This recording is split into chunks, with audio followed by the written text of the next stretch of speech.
Olá, pessoal, tudo bem com vocês? Dando continuidade aos nossos estudos na disciplina de legislação social, hoje a gente vai falar um pouquinho mais sobre remuneração e salário, e de forma mais específica sobre os adicionais legais. Na aula passada, nós falamos sobre o conceito de remuneração. Remuneração é composta pelas parcelas que têm natureza salarial, ou seja, pelo complexo salarial, e por gorjetas. Gorjetas não são pagas diretamente pelo empregador ao empregado, são pagas pelos clientes do estabelecimento mesmo, mas o legislador quis trazer as gorjetas no artigo 457 para ter as mesmas repercussões que o salário, que é aquela parte que é efetivamente paga pelo empregador ao empregado, de forma habitual, pelo trabalho realizado, ou seja, com caráter prestativo.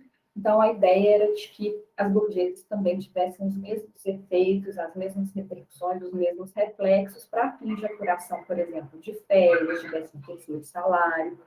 E dentro dessa noção de complexo salarial, nós temos o salário base, que é a principal contraprestação devida pelo empregador ao empregado. Temos gratificações pelo exercício de uma função específica, gratificações pelo exercício da função de confiança, por exemplo, ou a função de gerência. Também temos gratificações que são devidas pelo decurso do tempo, né, como os anuênios, os quinquênios, estão relacionadas ao critério objetivo. E além das gratificações, também é possível que haja pagamento de comissões, percentagens. E além disso, é também possível que o trabalho se dê em condições especiais, normalmente, né, mais gravosas, que sejam no pagamento dos adicionais legais. São 5 tipos de adicionais legais: adicional de insalubridade, de periculosidade, de transferência, adicional noturno e o adicional de horas extras. A gente vai falar sobre cada um deles, quais são as hipóteses de cabimento, quais são os direitos que decorrem de se caracterizar, né, cada uma dessas situações, certo? Muito bem. Nós falamos também um pouquinho na aula passada sobre a noção de salário-condição.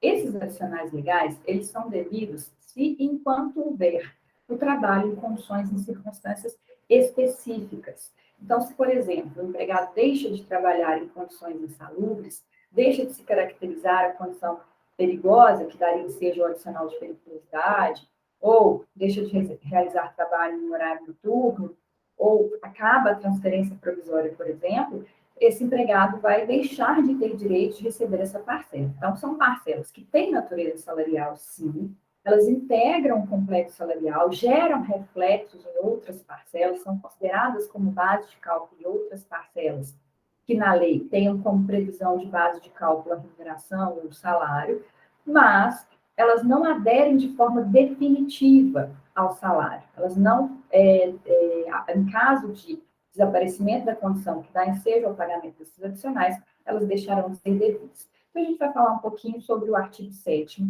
inciso 23 da Constituição, que fala que entre os direitos que são devidos aos trabalhadores estão o adicional de penosidade, adicional de insalubridade e adicional de periculosidade nos termos da lei.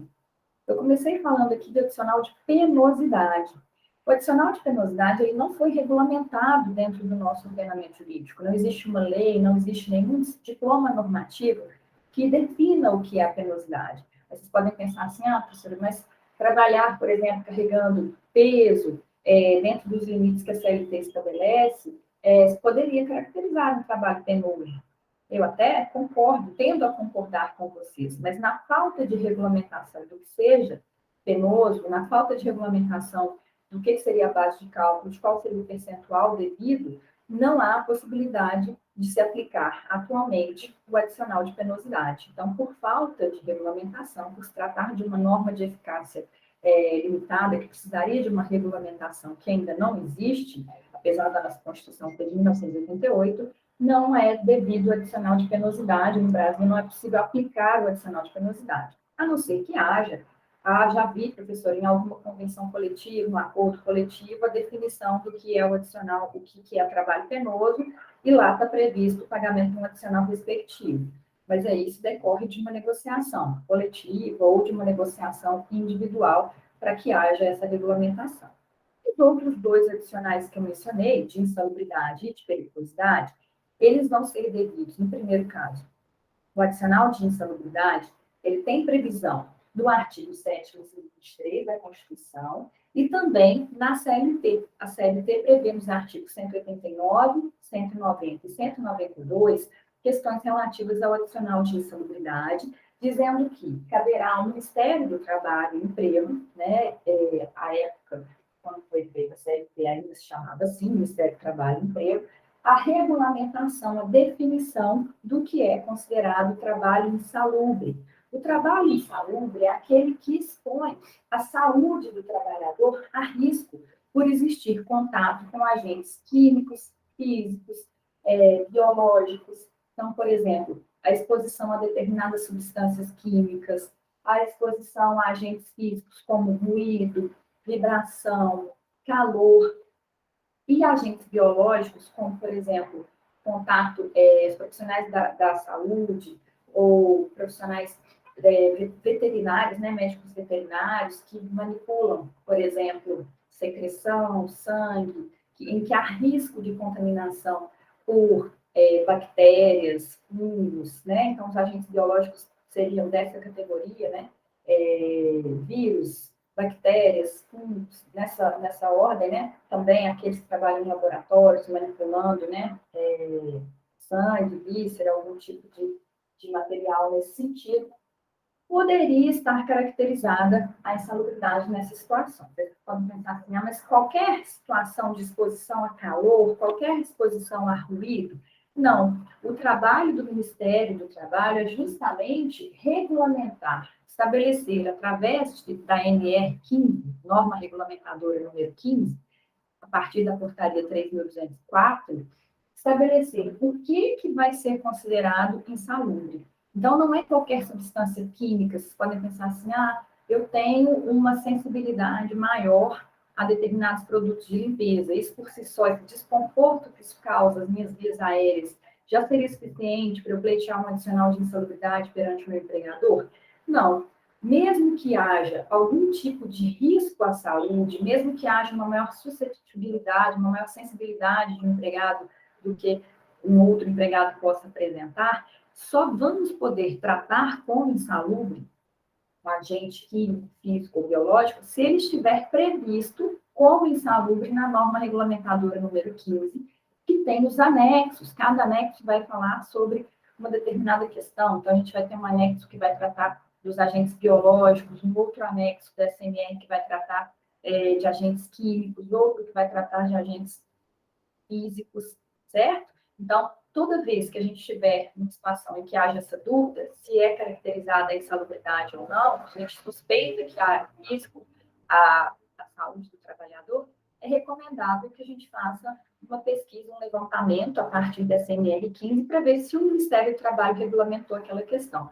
E também existem muitas súmulas, muitas orientações jurisprudenciais expedidas pelo Tribunal Superior do Trabalho e pelos seus órgãos, no caso, as orientações jurisprudenciais, elas decorrem das decisões das sessões de dissídios individuais e das sessões de dissídios coletivos, no nosso caso aqui é a sessão de dissídio individual mesmo, que vão tratar de algumas situações, como, por exemplo, nós temos a súmula 448 do TST, que vai tratar da coleta de lixo, né? Há um entendimento de que a atividade de limpeza, higienização, por exemplo, de banheiros, ela não é por si só insalubre, mas higienização de banheiros públicos, banheiros coletivos, porque há uma grande circulação de pessoas, pode gerar a caracterização da insalubridade.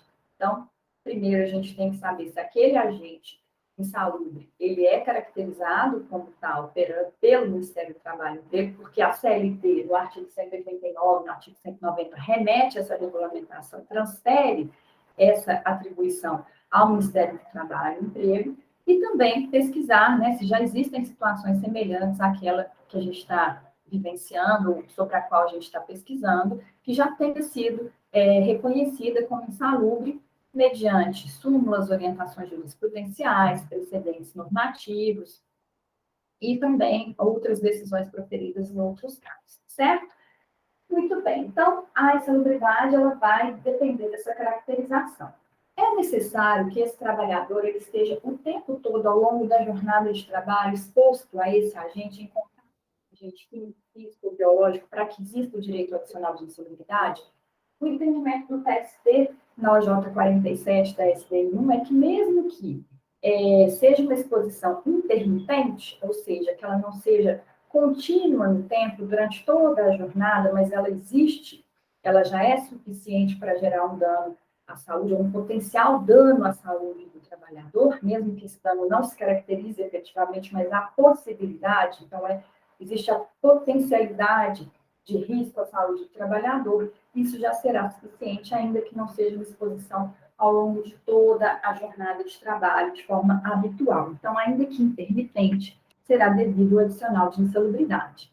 E, nesses casos, né, o trabalhador vai ser devido o pagamento do adicional de insalubridade, que vai ser apurado de 10, 20 ou 40% sobre o salário mínimo. É necessário que haja realização de perícia.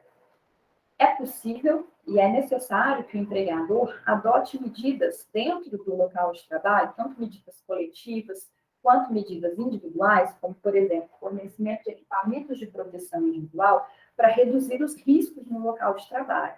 Então, um dever constitucional que o trabalhador tem, é adotar essas medidas para reduzir os riscos à saúde e à vida do trabalhador decorrentes daquele trabalho que ele realiza.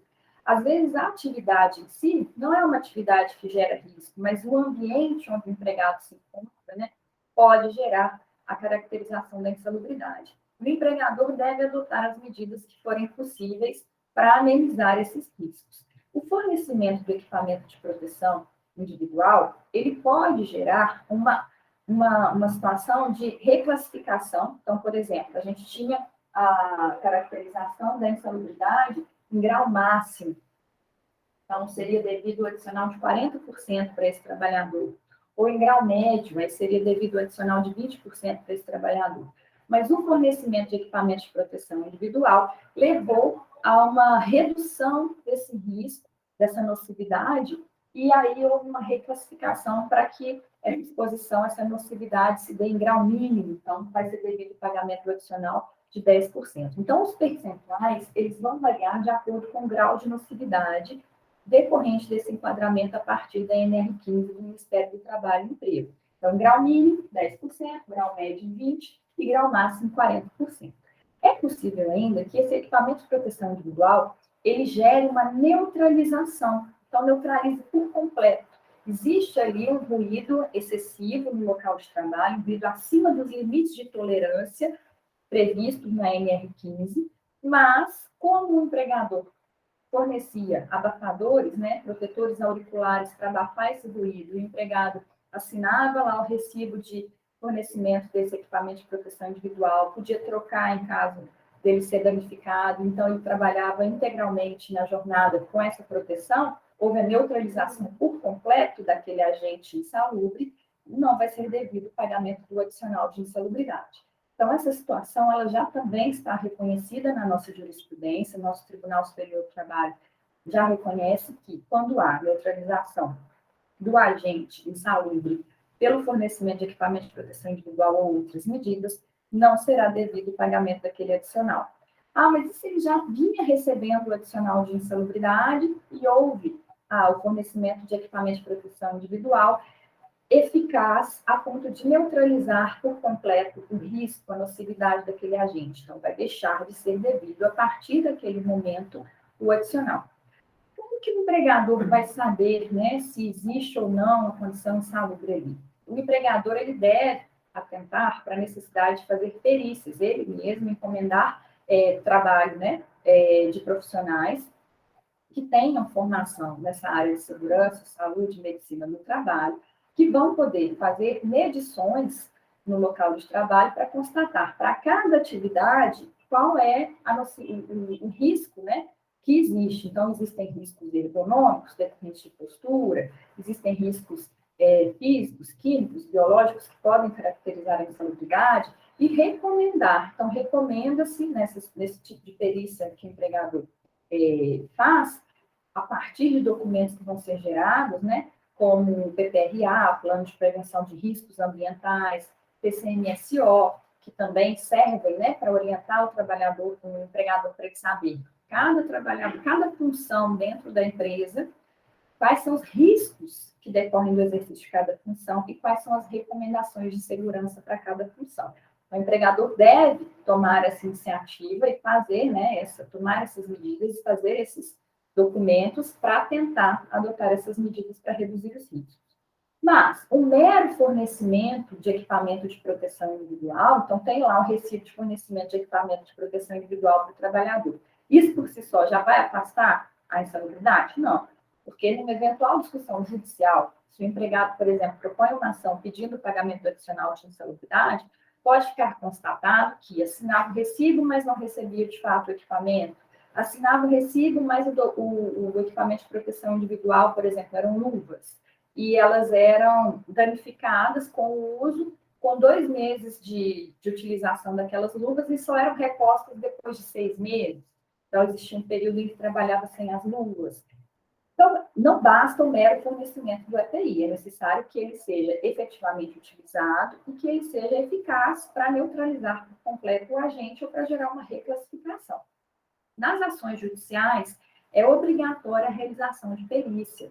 O artigo 195 da CLT estabelece que o juiz determinará a realização de perícia. Então, se há o pedido de adicional de insalubridade, se há o pedido de adicional de periculosidade, o juiz deverá, via de regra, existem exceções no caso da periculosidade, determinar a realização de perícia. Então, mesmo que o empregador tenha feito perícias anteriores ao ajuizamento da ação, anteriores ao processo, que tenha gerado PPRA, que tenha gerado PCMSO, ele vai também, o juiz vai determinar de toda forma no processo a realização de perícias, para verificar se há o agente insalubre ou o agente perigoso, e no caso da insalubridade, para verificar qual vai ser o grau de nocividade, para então sugerir, na conclusão do laudo, esse perito nomeado pelo juiz, ele vai sugerir, caracteriza-se a insalubridade em grau médio, sendo, portanto, nesse caso, né, devido ao adicional de 20%, adicional de insalubridade de 20%.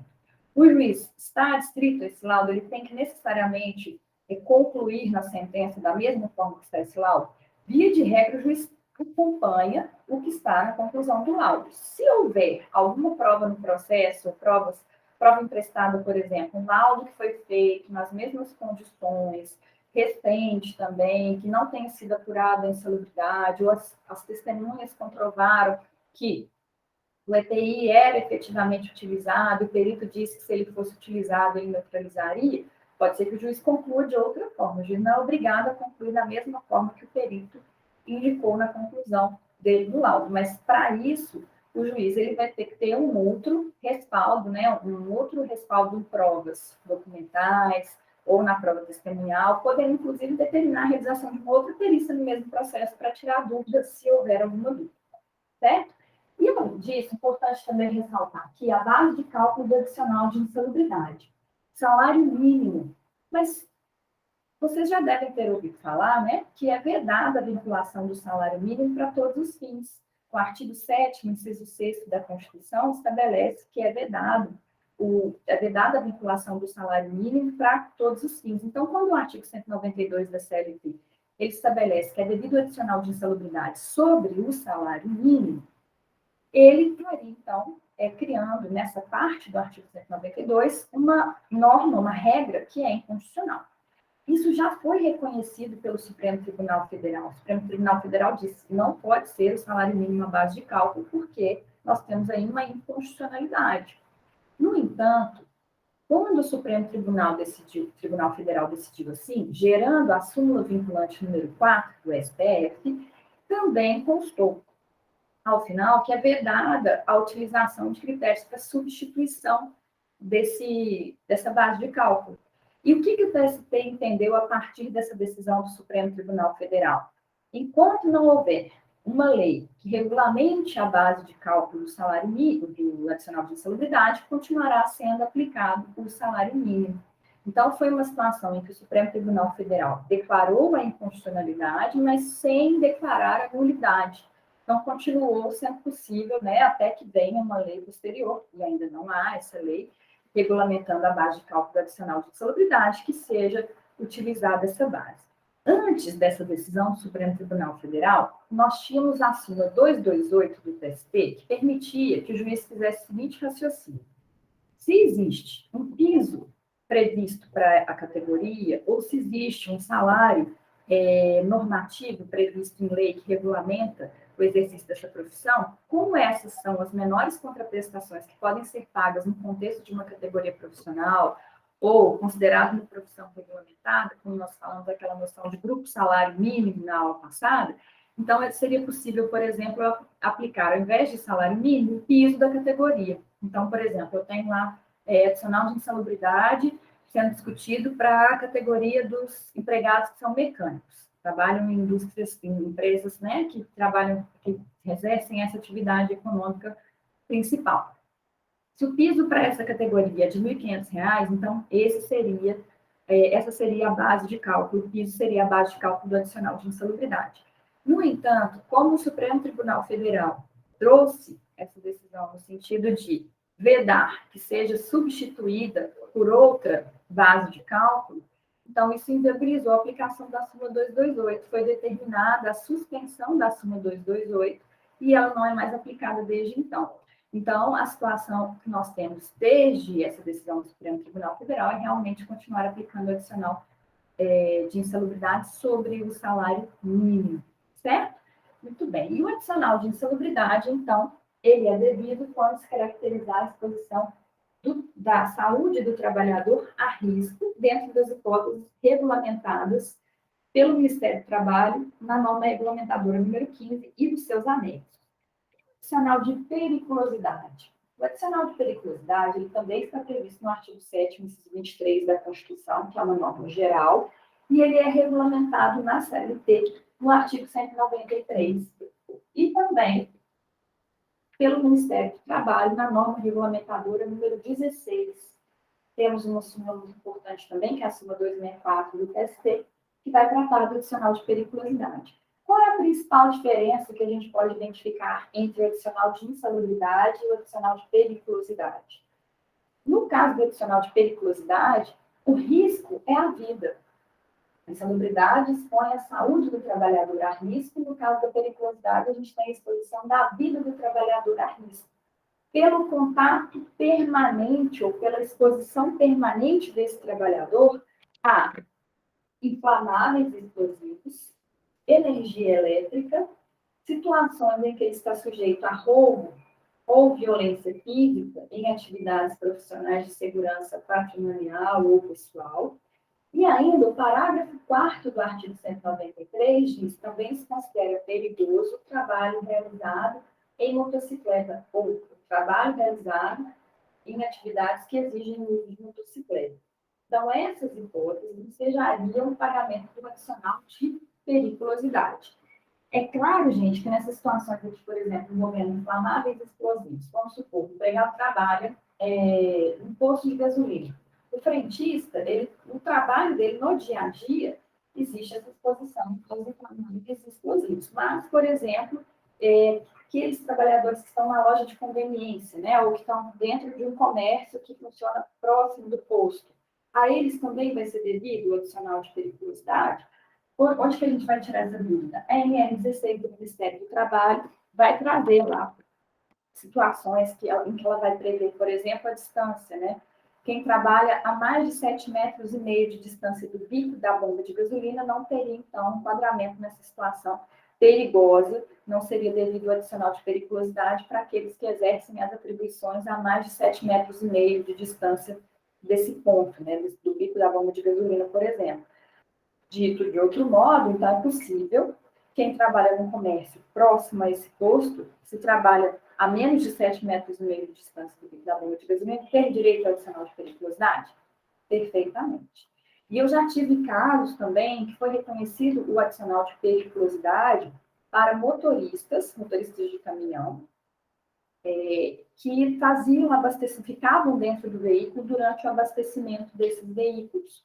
Então, como os tanques são grandes, né, já tive alguns reveses nisso, né, representando a transportadora, o reconhecimento do adicional de periculosidade nessas situações. Mas isso oscila bastante, né, depende muito de um juiz para o outro, existe ainda um entendimento divergente nesse sentido.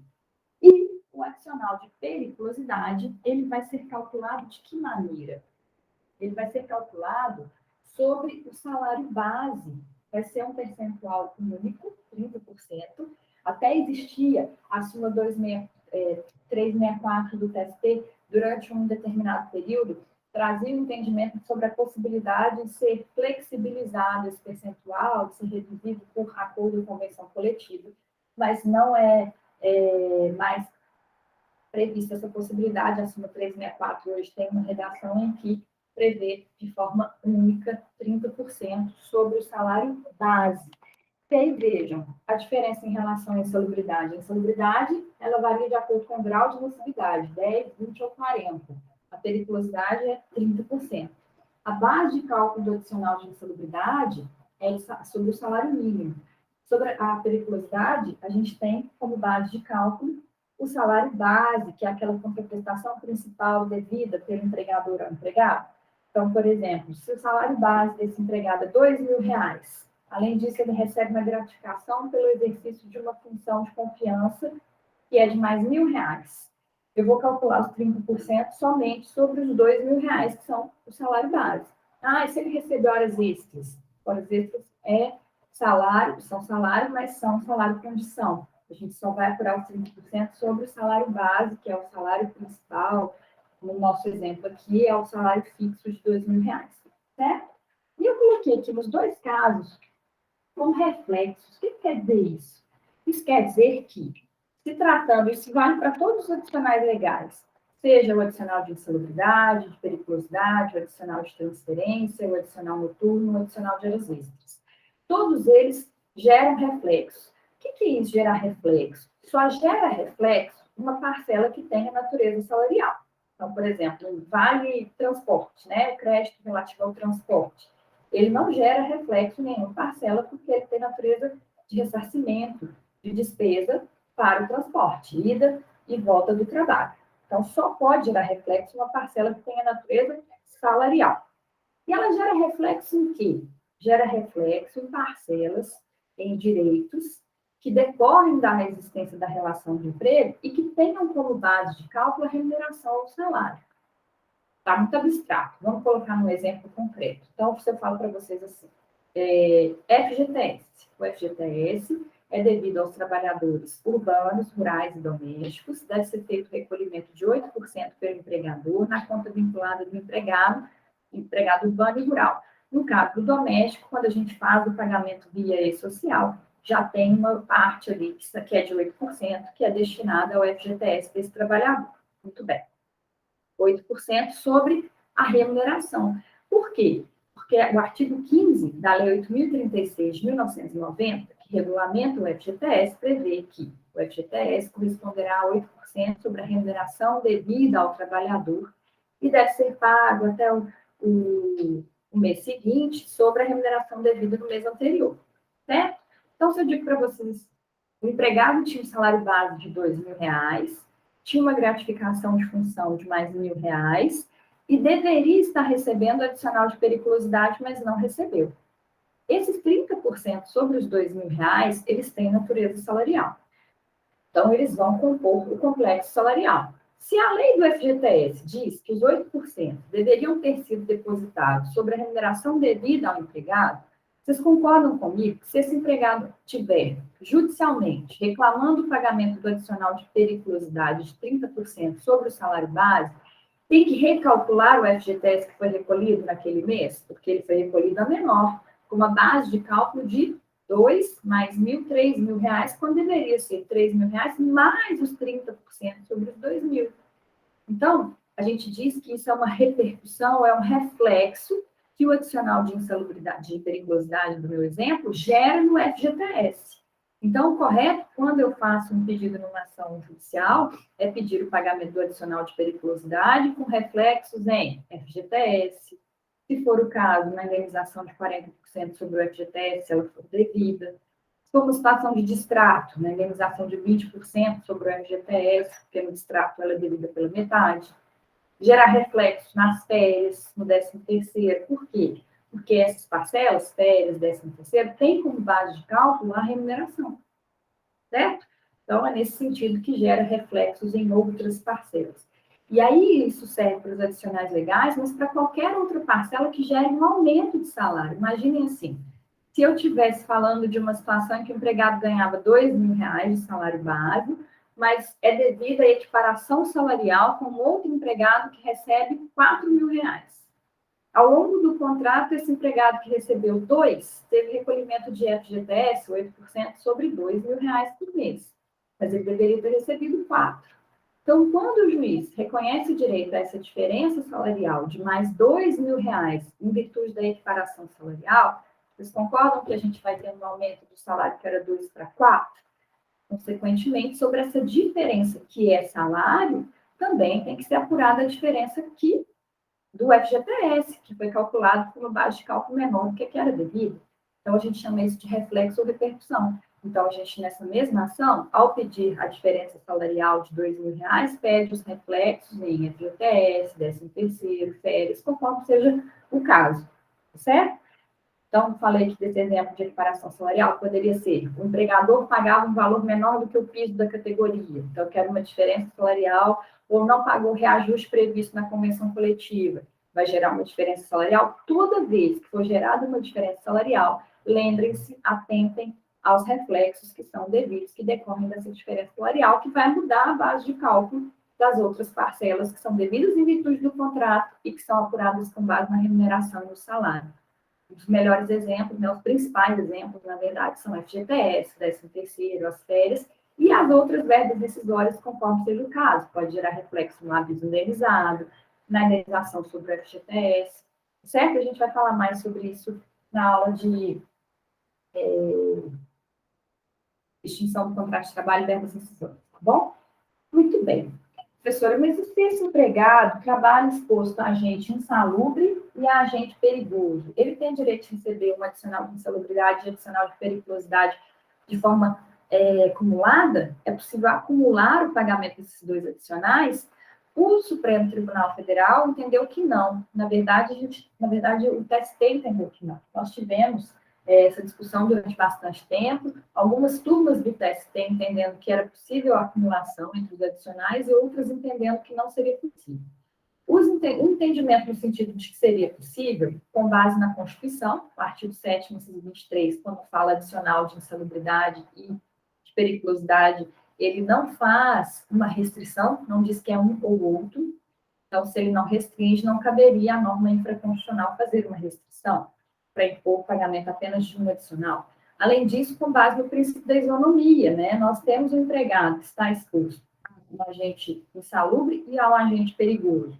Então, a vida e a saúde expostas a risco, né? Existe potencial nocivo à vida e à saúde. Se a gente comparar com outro trabalhador que só está exposto a um agente perigoso, então a gente não estaria cumprindo esse princípio da isonomia, o princípio da igualdade, determinando o pagamento exatamente do mesmo adicional para esses dois empregados, porque eles não estão na mesma situação. Então, eu teria que tratar de forma desigual essas situações em que há uma situação desigual. Aquele que está exposto a um risco maior, então, deveria ter o direito de receber os dois adicionais.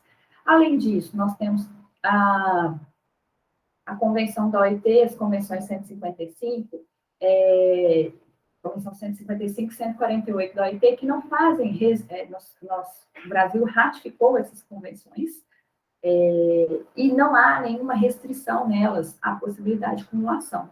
Então, considerando que nós fazemos, que a nossa Constituição, no artigo 5º, parágrafo 2º e parágrafo 1º, né, enuncia a prevalência dos direitos humanos, o artigo 4º da Constituição também, prevalência dos direitos humanos, que essas normas se referem a direitos sociais, que são direitos humanos, e que não há essa restrição, e o Brasil ratificou, então elas integram o nosso ordenamento jurídico como fontes normativas, né? Como fontes supralegais, que é o entendimento do Supremo em relação à natureza dessas normas, elas estão acima de normas infraconstitucionais, abaixo apenas da Constituição, né? Se a gente pode pensar no critério de hierarquia, que não é rígido dentro do direito do trabalho, que prevalece a norma mais favorável, então, deveria haver a possibilidade de acumulação.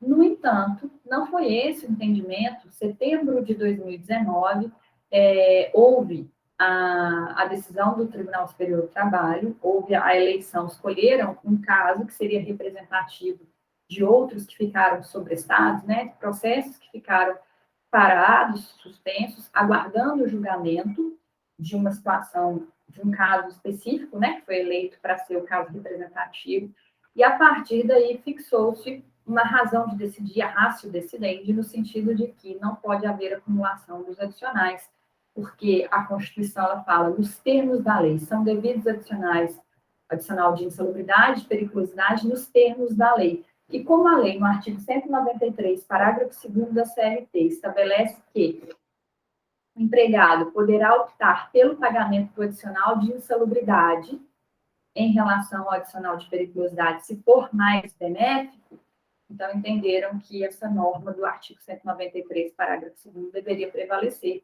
e desde então o entendimento é sobre a não possibilidade de acumulação, né? Existia variação desses entendimentos, então, a partir dessa decisão, desse caso, os outros processos que estavam sobrestados aguardando julgamento foram julgados no sentido de não ser possível a acumulação dos adicionais.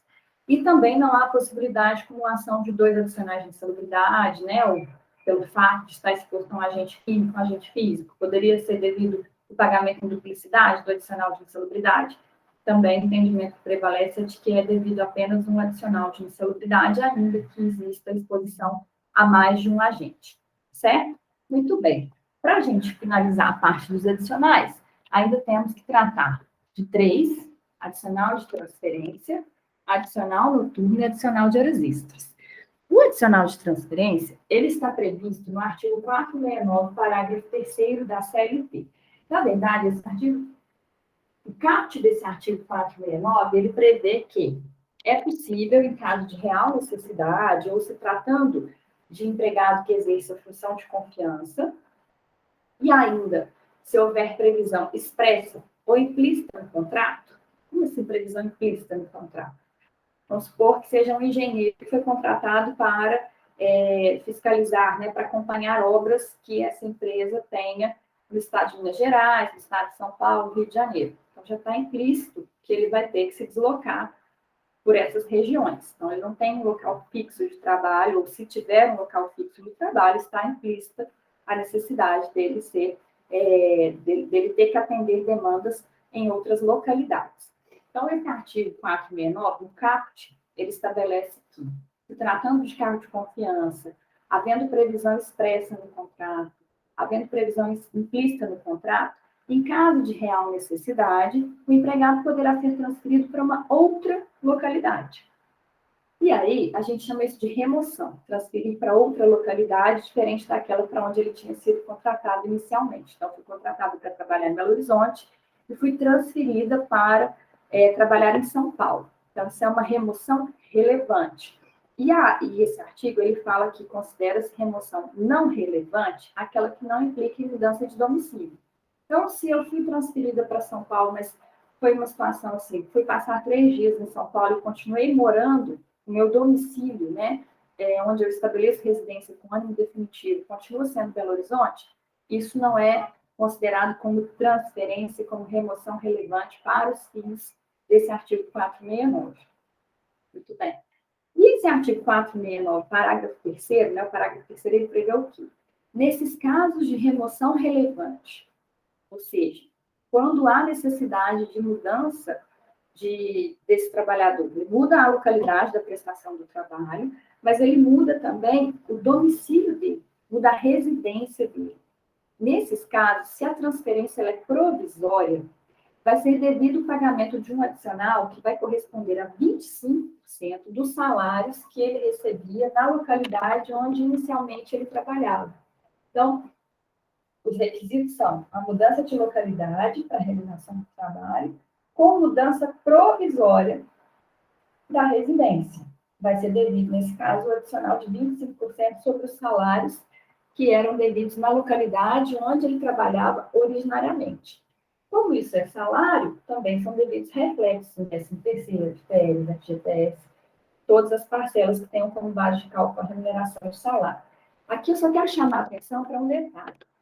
A lei fala o termo provisória? Não. Ela fala assim, enquanto durar a situação, será devido o adicional de 25%. Então, a partir daí, a doutrina e as decisões, a jurisprudência, o conjunto de decisões judiciais, foi construído no seguinte sentido. Só a transferência com ânimo provisório é que vai dar direito ao adicional. Porque essa expressão, enquanto durar a situação, vai ser devido ao adicional de 25%, evidencia que é uma situação provisória. Mas a lei não fala quanto tempo que é necessário para caracterizar essa provisoriedade ou a transferência definitiva, que seria o contrário disso. Então, o que a gente tem que analisar no caso concreto? Com que ânimo esse trabalhador foi transferido? Fui transferida para São Paulo para dar treinamento para os trabalhadores de uma filial que estava sendo aberta lá. E eu fui sem um prazo definido, mas eu tinha essa função. E quando houvesse a conclusão desse serviço, a agência já estivesse funcionando, o pessoal já estivesse treinado, eu voltaria para Belo Horizonte. Então, aí eu tenho uma transferência com ânimo provisório. Diferente seria, eu trabalhava numa agência em Belo Horizonte, o banco me ofereceu ser gerente da agência nova que estava sendo aberta em São Paulo. Aí eu fui para lá com ânimo definitivo. Nesse segundo caso, transferência com ânimo definitivo não é devido ao adicional de transferência de 25%. Mas vocês podem pensar assim, pessoal, mas esse teve a promoção, né, foi transferida lá para São Paulo para ser gerente, mas não deu certo. Alguém desistiu disso. Você ou o banco desistiram e você voltou para Belo Horizonte. Nesse caso, vai passar a ser tratado como provisório? Não. O ânimo, quando foi, era definitivo. Então, ainda que haja um retorno, a gente tem que analisar o motivo dessa transferência. O que levou a essa transferência, né?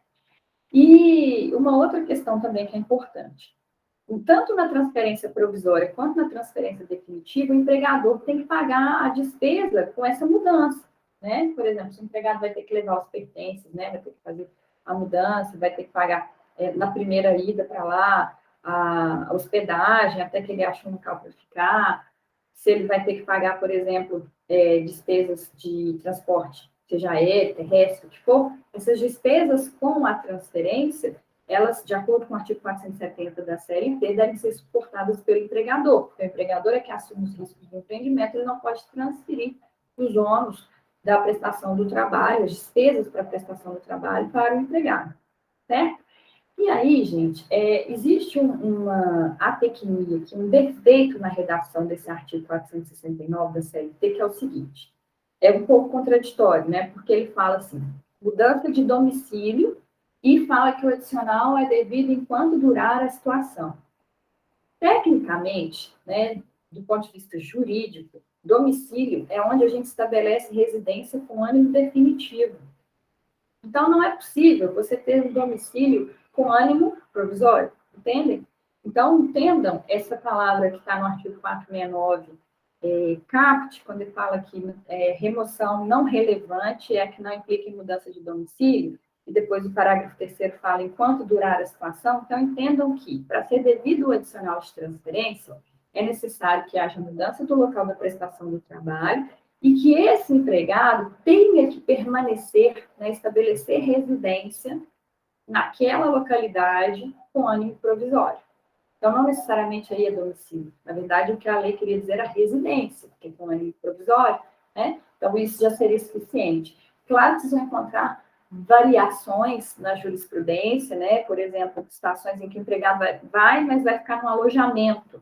Eu já vi casos em que, quando o empregado vai para ficar no alojamento, não reconheceram o direito adicional de transferência, porque ele continuou tendo a casa dele, por exemplo, em Belo Horizonte, ficava num alojamento em Ouro Branco, por exemplo. Então, existem decisões pontuais que vão apresentar divergências em relação a essa orientação geral. Mas o entendimento que tem prevalecido ainda é esse que eu falei para vocês. Independentemente de ficar no alojamento, você vai ficar no apartamento alugado, se a família vai junto, se a família não vai junto, o que a gente tem que analisar é a motivação, se ela foi provisória ou não. Né? Existem alguns autores, como é o caso da Olha Bonfim, que consideram que quando a transferência dura mais de um ano, ela deve ser tratada como definitiva. Então, eu vou para ficar mais de um ano. Eu não concordo com esse critério baseado unicamente no prazo, porque a lei não exige o prazo. Então, acho que a gente tem que ter, no caso concreto, a motivação como prioridade para definir se vai ser devido ou não adicional. Tá? Mas só para vocês saberem que vocês vão encontrar variações em relação a essa regra geral, esse entendimento dominante. Além disso, adicional noturno. O adicional noturno, ele é previsto na Constituição, no artigo 7º, inciso 9, ele é previsto nas seguintes situações: devido a um pagamento, um acréscimo, um pagamento diferenciado sobre o valor da hora trabalhada em horário noturno, se comparada com o valor da hora do horário diurno. E quem regulamenta o que seria o horário noturno é o artigo 73 da CLT. Para empregados urbanos e também assim para os empregados domésticos, conforme a Lei Complementar 150 de 2015, o horário noturno é aquele compreendido entre 22 horas de um dia e 5 horas da manhã do dia seguinte. Para esse período, para o trabalho realizado nesse período, o valor da hora tem que ser acrescido de 20%. A gente diz que o adicional noturno para os empregados urbanos e domésticos é de 20% sobre o valor da hora diurna, sobre o valor da hora normal. Então, se, por exemplo, esse empregado trabalhou até as 22h30, sobre esses 30 minutos deverá haver o acréscimo de 20% sobre o valor da hora normal. Já para os empregados rurais, a previsão que a gente tem especial na Lei 7.889, de 1973, é de 25%. E também os horários são previstos de forma diferente. No caso do empregado rural, a gente tem que analisar em qual atividade ele trabalha. Se ele trabalha na lavoura, o horário noturno para a lavoura é de 21 às 5. Se ele trabalha na pecuária, o horário noturno é de 20 às 4. E o adicional é maior, 25%. Ah, mas por que é maior o adicional de 25% para o empregado rural, se comparado com o adicional de 20% para os empregados urbanos e domésticos? É porque, gente, para os empregados urbanos e domésticos, existe a aplicação da hora fixa noturna. Quando a gente for falar na próxima semana, quando a gente for falar de jornada de trabalho, eu vou explicar para vocês melhor como que funciona esse cálculo da hora fixa noturna. Mas é porque nesse período compreendido de 22 horas até as 5 horas da manhã, como vocês podem perceber, a gente tem 7 horas de 60 minutos. O legislador quis fazer uma equivalência, né, por considerar que esse período seria mais, o trabalho realizado nesse período seria mais gravoso, seja porque uma situação de dificuldade de adaptação do próprio relógio biológico, dificuldade de transporte, dificuldade de convívio com a família, dificuldade de convívio social, dificuldade para se dedicar a outras atividades, como, por exemplo, estudar, né, enfim, outras coisas. O legislador quis fazer de uma forma, né, a beneficiar o trabalhador, contando cada hora como sendo de 52 minutos e meio, 52 minutos e 30 segundos. Então, a gente conta de 22 até 22, 52 e 30, 1 hora. De 22, 52 e 30 até 23 e 45, mais 1 hora. Aí vocês vão ver que vão caber 8 vezes 52 minutos e meio dentro desse período, que vai de 22 até as 5 horas da manhã.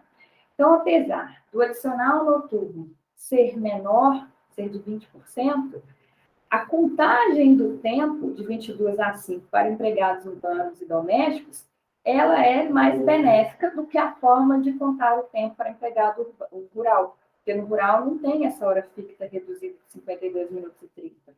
As horas são de 60 minutos, mesmo no período noturno da lavoura e da pecuária, de acordo com a Lei 5889 de 73. Tá? Mas, por hora, vamos ficar só com essa ideia de que os adicionais para os empregados urbanos e domésticos é de 20%, adicional noturno, e para os empregados rurais é de 25%. Lembrando que os horários são diferentes conforme a CLT e a Lei Complementar 150 de 2015 e a lei que regulamenta o trabalho dos empregados rurais, que é a Lei 5889 de 73.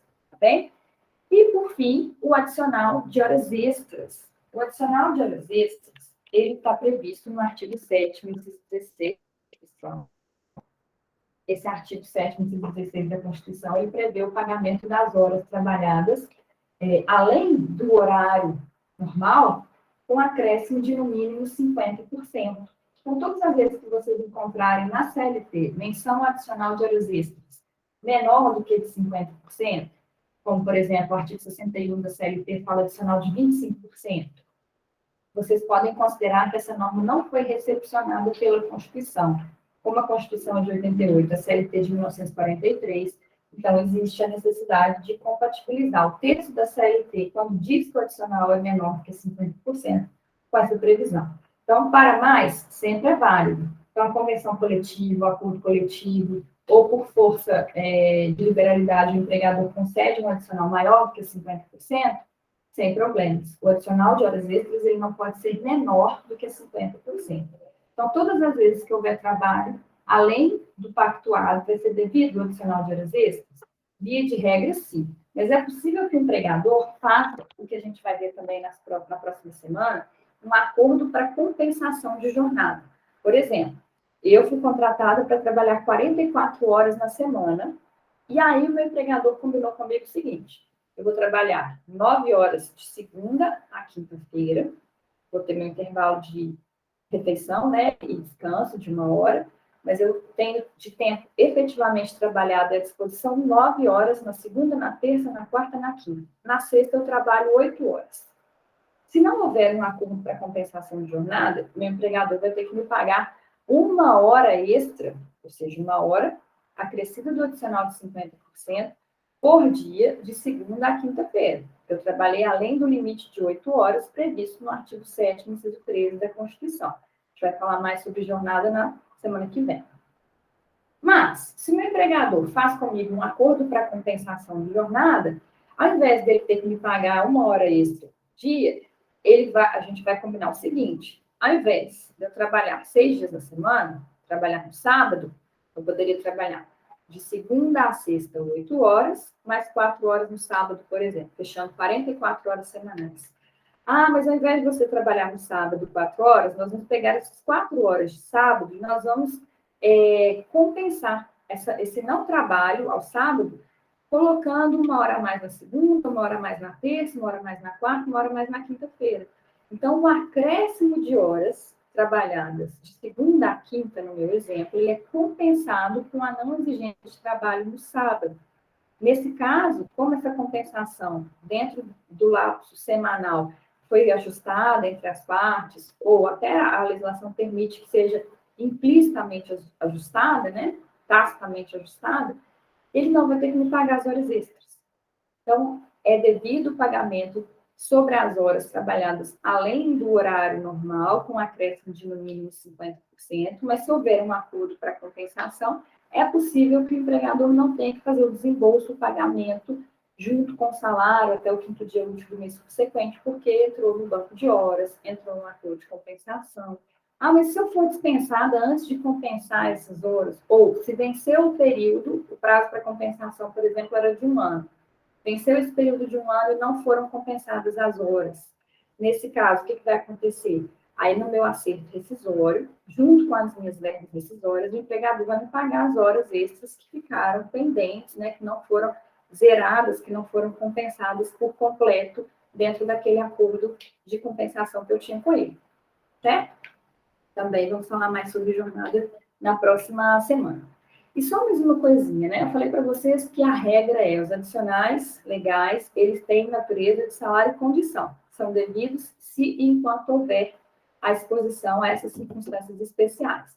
Então, desaparecendo a condição que dá direito ao pagamento do adicional, ele deixa de ser devido, isso não caracteriza violação ao princípio da irredutibilidade salarial, isso não caracteriza violação ao princípio da inalterabilidade contratual lesiva, isso não caracteriza violação ao princípio da condição mais benéfica, princípios que a gente falou deles nas primeiras aulas de legislação social, certo?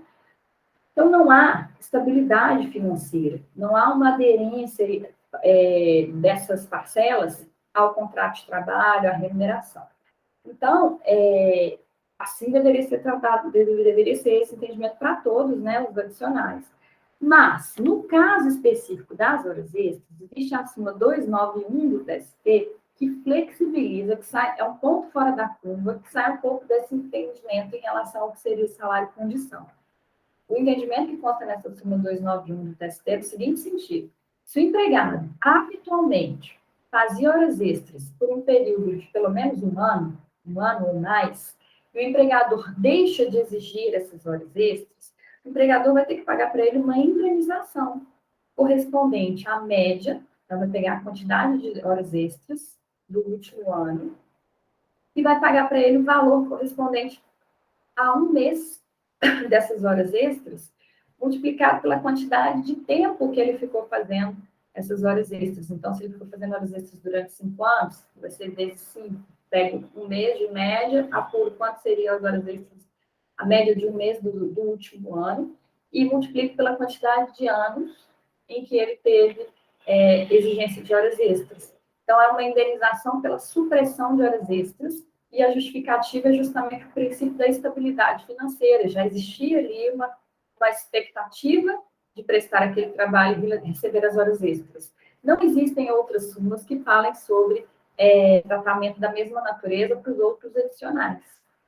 Então, só para vocês saberem que existe essa súmula 291, ela é bastante controvertida.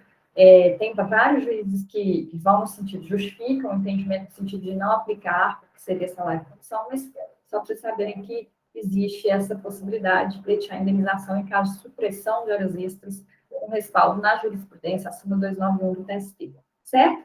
No próximo vídeo, a gente vai falar um pouco mais sobre férias, contagem de férias, contagem de 13º em comparação à contagem das férias, tá bom? Até a próxima, pessoal!